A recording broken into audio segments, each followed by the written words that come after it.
Hoje eu vou contar pra vocês a história de um comunista asqueroso contra o capitalismo, a iniciativa privada, a polícia. Ele é o Homem-Aranha, no caso, o Homem-Aranha do Futuro, 2099. A essa altura você já deve conhecer Miguel O'Hara, o Homem-Aranha 2099. Criado por Peter David e Rick Leonardi, o Homem-Aranha 2099 saiu nos quadrinhos originalmente em 1992. E sua revista mensal durou só até 1996, porque a Marvel entrou em crises financeiras e aí demitiu o editor dos títulos 2099, o Peter David, que era roteirista, resolveu sair também em solidariedade. E enfim, a coisa tava meio complicada. O fato é que o personagem caiu no gosto popular e bem, tá aí saindo o Homem-Aranha no Aranhaverso 2 e tá lá o Miguel O'Hara. O ponto, e que é algo que eu costumo falar aqui, é que muito da discussão de fundo do Homem-Aranha 2099 se perdeu. Porque, vamos lá, vou já tacar real aqui pra vocês. O Homem-Aranha 2099, em muito, é uma crítica ao mundo corporativo. Nesse sentido, até um quadrinho já meio velho pras críticas da sua época. Porque em parte, já fazia algum tempo, tava rolando críticas a esse avanço das corporações, principalmente na era Reagan nos Estados Unidos. Inclusive eu já fiz um vídeo aqui falando daquele que talvez é o pai simbólico do Homem-Aranha 2099, que é o caso do American Flag. Só que isso não acontece só nos quadrinhos, né, gente? Eu acho que o exemplo mais, assim, emblemático até hoje na cultura pop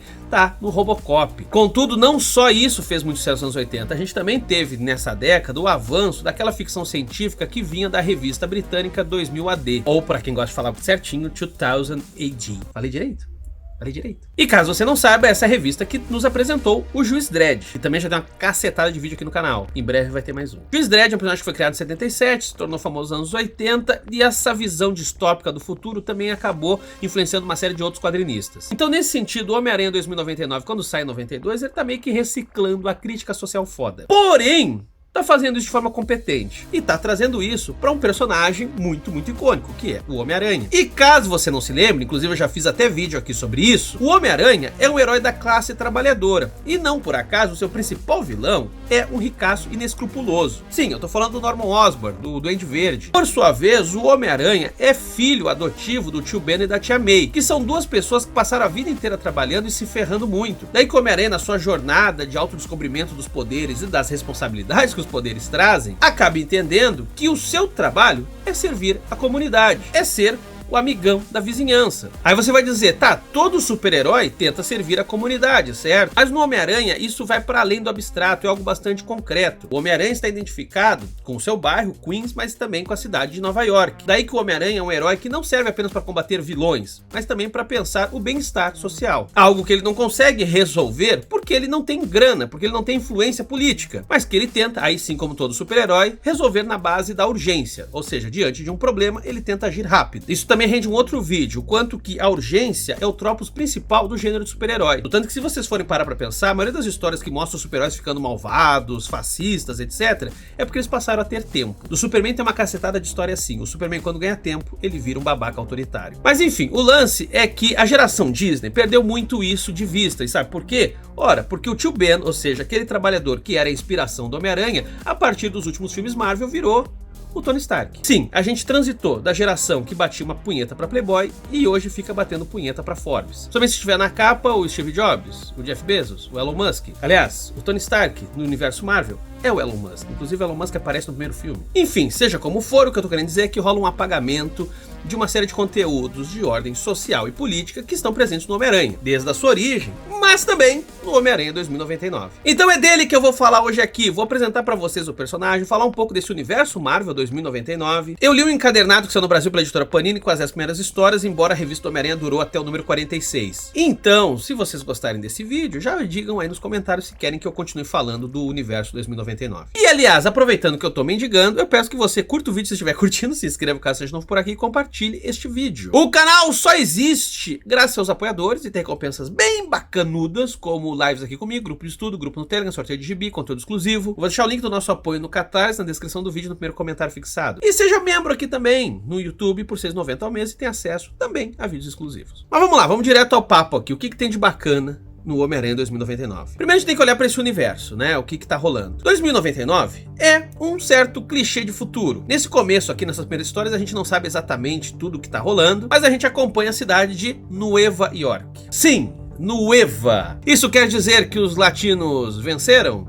mais ou menos. Mas o ponto é que sim, a gente tá falando de um Estados Unidos que se tornou muito mais latino do que ele é hoje. Não por acaso, o Homem-Aranha vai se chamar Miguel O'Hara, filho de um pai irlandês com uma mãe mexicana. Inclusive a fantasia de Homem-Aranha que ele veste, ele já a tinha, porque era uma fantasia que ele usou no Dia dos Mortos. E caso você não saiba, o Dia dos Mortos é aquela celebração muito importante que acontece no México, que inclusive já gera uma reflexão, porque o Dia dos Mortos, que é o Dia de Finados, o mesmo aqui do Brasil, no caso mexicano ele muito tem a ver com tradições indígenas locais e que procura pensar a morte não simplesmente como um processo de perda, mas também de transformação. Por isso o Dia dos Mortos é aquele momento onde as almas podem visitar os vivos e que serve para comunicar os parentes vivos dizendo: eu estou aqui, eu estou bem, eu só não sou mais vivo, mas eu ainda existo, eu ainda permaneço em outra condição. Por isso que quando Miguel O'Hara veste a roupa do Homem-Aranha, em alguma dose alguém morre ali e nasce outra pessoa, no caso, o super-herói Homem-Aranha. Só que isso é mais complexo e deixa eu ir com calma, quando eu explicar melhor a personagem do Miguel O'Hara vocês vão entender. Voltando para esse mundo de 2099, as corporações estão comendo solta, sacou? Basicamente virou um paraíso para ANCAP, porque basicamente nem tem polícia mais, a polícia é privatizada, a gente tem o olho público que está a serviço de uma mega corporação que é a Alquemax, e a Alquemax, por sua vez, tem uma série de experimentos de todo tipo. Eles estão indo para Marte, eles estão indo para Atlântida, eles estão fazendo transformações genéticas nas pessoas, eles fazem robô, eles vendem arma. A Alquemax é basicamente qualquer mega corporação que tem hoje em dia que, diante da concorrência,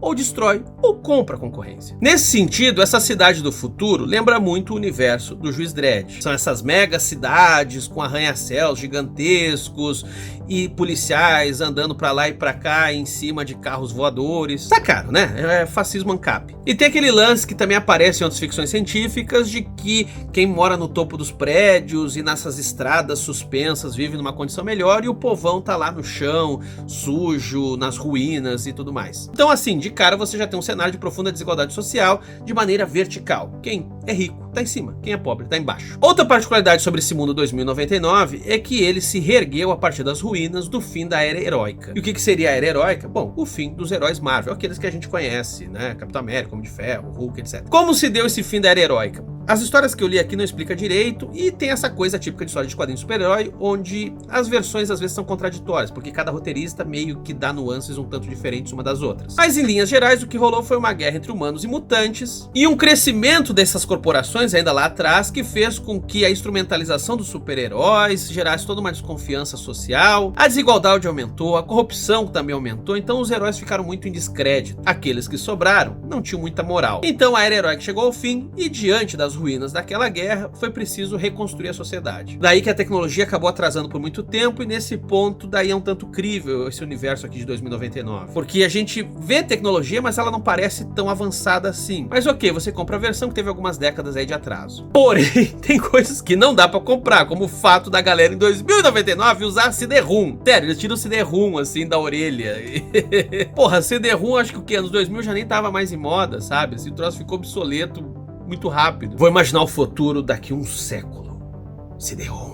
E para variar, poucas ficções científicas conseguiram antecipar o celular. Aqui em Homem-Aranha 2099 não é diferente, ninguém usa celular. Aliás, tem umas coisas assim que ficam velhas e eu não posso deixar de comentar porque é divertido. O Miguel O'Hara, o Homem-Aranha, ele tem uma IA que serve ali de assistente pessoal. É a Layla, que é um holograma de uma mulher extremamente sensual. Só que o que eu acho divertido é que tem uma hora que ela fala assim: eu tenho 243 outras possíveis versões. Então se você quiser eu posso parecer um velho mordomo, um ancião, sei lá o quê. Isso é engraçado porque parece a mesma mentalidade de TV a cabo, que era um negócio que estava bombando na época. Ou seja, de entender que o avanço tecnológico passa pela diversificação de um determinado produto. Só que hoje, com qualquer joguinho, você já percebe que não se trata mais de você escolher 200 e tantas formas presetadas de um personagem, e sim de você sair personalizando orelha, olho, boca, tudo mais. Então, enfim, é divertido ver isso, quanto que a época que a gente vive molda muito a nossa ideia de futuro. Mas voltando ainda sobre esse universo de 2099, o que é divertido é que surgiu uma crença muito forte do segundo advento de Thor.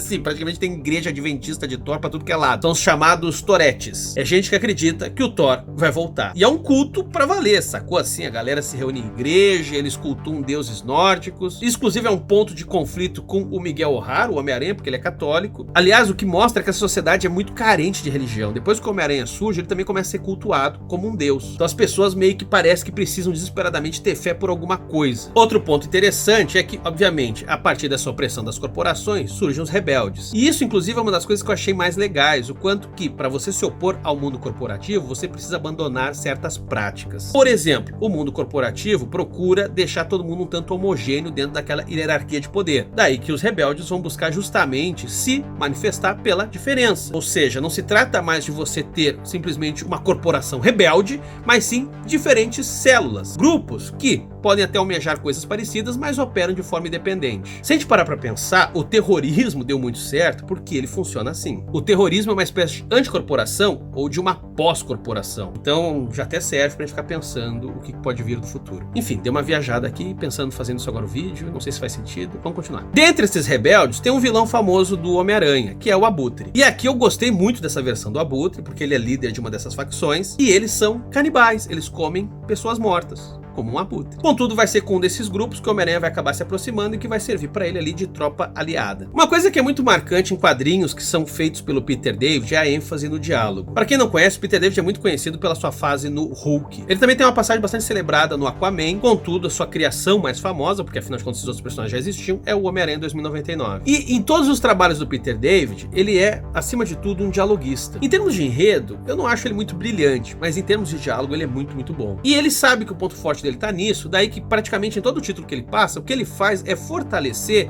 os coadjuvantes. Ele cria toda uma série de núcleos e subnúcleos que servem para as pessoas conversar. Ou seja, de outra forma, o Peter David consegue transformar tudo que ele pega numa grande novela. E obviamente isso acontece no Homem-Aranha 2099. Eu nem vou entrar aqui, mas só para vocês terem noção, tem ali todo um núcleo de namoradas e ex-namoradas que é uma zona. Porque o Miguel tem o irmão Gabriel, e a atual namorada do Miguel é a ex-namorada do Gabriel. E quando o Miguel desaparece, que é quando ele virou o Homem-Aranha, a ex-namorada vai pedir ajuda pro Gabriel e eles acabam se dando um beijo. Então tem todo um triângulo ali, um trisal, 2 irmãos e uma mulher. Só que pra piorar, o Gabi agora tá namorando uma menina que é desses grupos rebeldes contra as corporações. E por sua vez, tá começando a ter um crush pelo Homem-Aranha. Inclusive ela fala: ele tem uma bundinha muito, mas muito sarada. Ou seja, essa mina aí nem sabe, mas talvez ela tá entrando agora num quadrisal. Enfim, é aquele tipo de história que, se combinar direitinho, todo mundo transa com todo mundo. Porém, eu falei, e eu não falei do Homem-Aranha, porque agora vale a pena a gente analisar o Miguel O'Hara. E daí a gente chega no que há de melhor nessas histórias, que é o personagem mesmo do Homem-Aranha. Vamos relembrar, né? O Peter Parker é aquele estudante nerdola que ganha os poderes por uma picada de aranha radiativa, etc. Já o Miguel O'Hara, ele é um homem bonito e bem sucedido. Ele é um cientista brilhante, a exemplo do Peter Parker. Só que aqui a gente acompanha ele numa outra etapa da vida. Ele já cedo ganhou uma bolsa de estudos da Alchemax e ele se tornou um dos principais cientistas dessa corporação. Daí que ele está na ponta de lança dos projetos de engenharia genética que são trabalhados na Alchemax. E um desses projetos está de conseguir reproduzir os superpoderes dos antigos super-heróis. Só que isso não para trazer os heróis de volta, e sim para objetivos bastante capitalistas. Mandar seres humanos alterados para Marte, para o fundo do oceano, para qualquer outro lugar. Inclusive para a guerra. Daí a ideia do super soldado. Então você já deve imaginar, o Miguel O'Hara vai ter contato com a genética do Homem-Aranha original. Eles vão tentar fazer algumas experiências nesse sentido. Contudo, o Miguel, por mais que seja mostrado no começo como um típico yuppie, ele tem um limite moral. Ele não quer por aí fazendo experiências com humanos sem qualquer tipo de segurança. Contudo, ele recebe toda uma pressão da Alchemax. Faz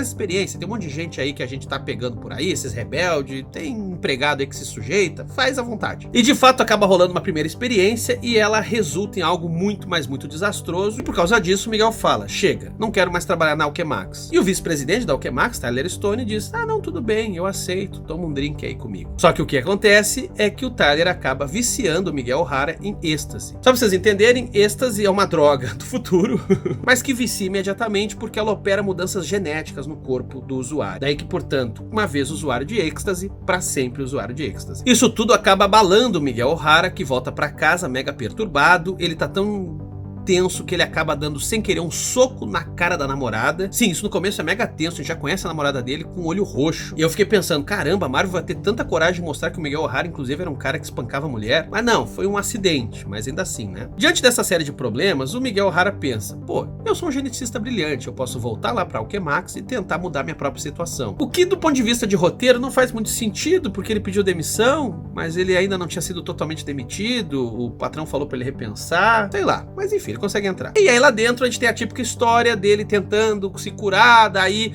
um cientista colega dele, com o qual ele era muito escroto, inclusive, resolve se vingar, então prende ele na cápsula, ele sofre a mutação, todo mundo achou que ele ia morrer e ele virou o Homem-Aranha. Aliás, esse começo eu gosto porque, na verdade, tu não tá torcendo pra ninguém. O Miguel O'Hara é tão cuzão, que basicamente só tá vendo briga entre babacas. É Yuppie querendo ferrar com outro Yuppie e você fica meio que dizendo, olha, nisso aí eu só torço pela briga. Contudo, a partir da transformação, o Miguel O'Hara passa a repensar muita coisa. Bom, primeiro vamos falar dos poderes mesmo, porque ele não é exatamente igual ao Peter Parker. Ele tem garras afiadas nas pontas dos dedos e na ponta dos pés. E ele tem teias que são de origem biológica, diferentemente dos quadrinhos, que o Peter Parker teria criado um lançador de teias. Aliás, isso eu sempre achei tosco. Então aqui eles já fizeram que lançar teia também vem no pacote de superpoderes. Inclusive o próprio Miguel O'Hara tira sarro disso, porque ele diz, ufa, ainda bem que as teias não saem pela bunda, que é o certo de qualquer aranha, tá? Cabe lembrar.